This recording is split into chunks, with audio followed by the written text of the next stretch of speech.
A 7-year-old emperor, clutched in his grandmother's arms, sank beneath the waves of the Shimonoseki Strait, wearing his crown and the sacred sword of Japan. His name was Antoku. He was the emperor of Japan. And in 1185, his grandmother told him there was a capital beneath the sea, and then she jumped, holding him tight, dragging the soul of an empire down with her. That sword has never been found. And the strangest part, its loss didn't just end a battle. It cracked the foundation of imperial Japan for the next 700 years. Let me tell you what actually happened in that strait, because the textbook version barely scratches it. The Taira clan ruled Japan. They were untouchable. Court nobles, wealthy, refined, married into the imperial family so deeply that little Antoku was their blood. A Taira on his mother's side, an emperor on his father's. When he was crowned, he wasn't even 2 years old. He was a symbol, a guarantee. As long as Antoku sat on the throne, the Taira owned Japan. But the Minamoto clan didn't accept that. They were the rough cousins, the warriors from the east, and they came for everything. By the spring of 1185, the war had been grinding on for years. The Taira had already been driven out of the capital, Kyoto. They'd been chased across the inland sea. They were running out of land, running out of allies, running out of options. So they did the one thing they had left. They put the child emperor on a ship. They loaded up the 3 sacred treasures of Japan, the mirror, the jewel, and the sword called Kusanagi, and they made their last stand on the water. Dan-no-ura, April 25th, 1185. Here's the part most people miss. The Taira were better sailors. They knew the tides. At the start of the battle, the current was running in their favor, and they were winning. They were actually winning. Arrows in the air, ships locked together, and the Minamoto were getting pushed back. Then the tide turned, literally. The current in the Shimonoseki Strait flipped, and suddenly the Taira ships were being dragged backwards into the Minamoto fleet. And in that moment, one of their own generals defected and pointed at the ship carrying the emperor. If this is already pulling you in, hit subscribe. The stories that actually shape the world rarely make it into the classroom, and I've got more. So picture what happens next on that ship. The Taira women understand it's over. The grandmother of the emperor, her name was Taira no Tokiko. She is the widow of the man who built the entire Taira dynasty. She knows what surrender means. She knows what happens to the boy, so she dresses for death.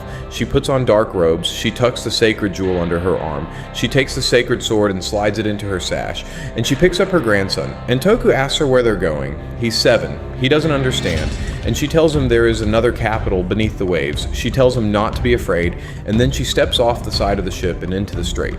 The boy emperor of Japan drowned in her arms. The sacred jewel, the Minamoto recovered it. It floated, or it was found in the wreckage, depending on which account you trust. The sacred mirror, they got that back too. But the sword called Kusanagi, the grass cutter, the blade that the storm god Susanoo was said to have pulled from the tail of an 8-headed serpent, the blade that proved the emperor was descended from the sun goddess herself.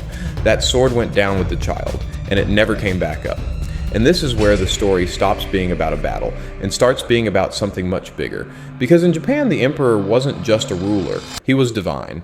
The legitimacy of the throne rested on 3 objects handed down from the gods: the mirror, the jewel, the sword. Lose one, and what are you, exactly? Still a god king? Or just a man in a robe? The imperial court tried to paper over it. They commissioned replicas. They held ceremonies. They insisted the dynasty continued unbroken.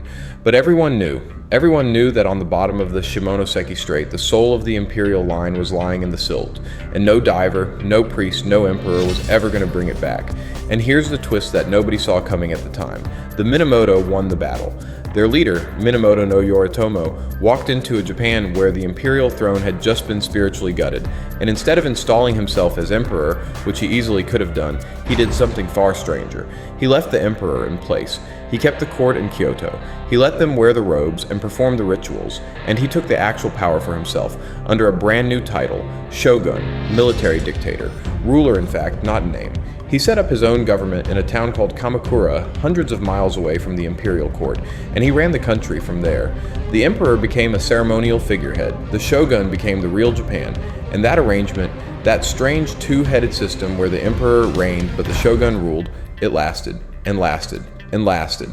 Think about that for a second. From 1185 until 1868, almost 700 years. Through the Kamakura shogunate, the Ashikaga shogunate, the Warring States period, the rise of the samurai class, the closing of Japan to the outside world, the Tokugawa dynasty, all of it. The emperor was a symbol, and the shogun was the sword, until an American fleet sailed into Tokyo Bay and broke the whole arrangement open, and the Meiji Restoration finally pulled the emperor back to the center of power in the 1860s. 7 centuries of warlord rule. And you can trace the crack all the way back to a grandmother, a child, and a blade that slipped beneath the tide. Now here's what I want you to sit with.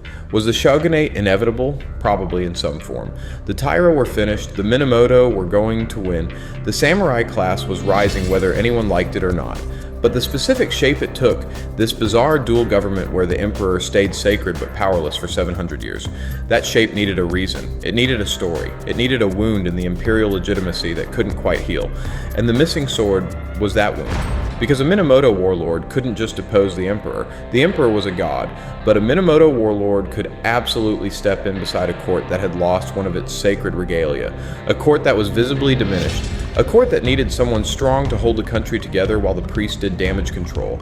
The shogun didn't replace the emperor. He propped him up, and in propping him up, he owned him. You see how clean that is? How the loss of a single object reshaped 1,000 years of governance?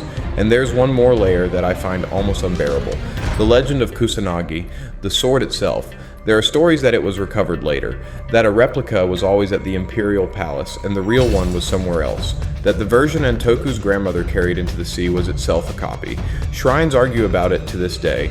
The shrine at Atsuta in Nagoya claims to hold the true sword, hidden, unseen, even by emperors. Nobody alive has supposedly laid eyes on it. So you tell me, is the sacred sword of Japan lying in the silt of the Shimonoseki Strait where a child emperor took it down in 1185, or is it sitting in a shrine wrapped in cloth, untouched, while the strait keeps a copy? Either way, the story did its work. The empire never fully recovered its grip. The shogun era was born in the splash of that small body hitting the water, and the samurai, the daimyo, the centuries of civil war and isolation that defined Japan in the Western imagination. All of it traces back to one terrible afternoon in a narrow strait when a grandmother told a frightened 7-year-old that there was a capital waiting for him under the waves. She lied to comfort him, but in a way, she was right. A whole world did end down there. If this is the kind of history you want more of, the buried hinges that everything turns on, hit like and subscribe, and I'll keep pulling them up for you.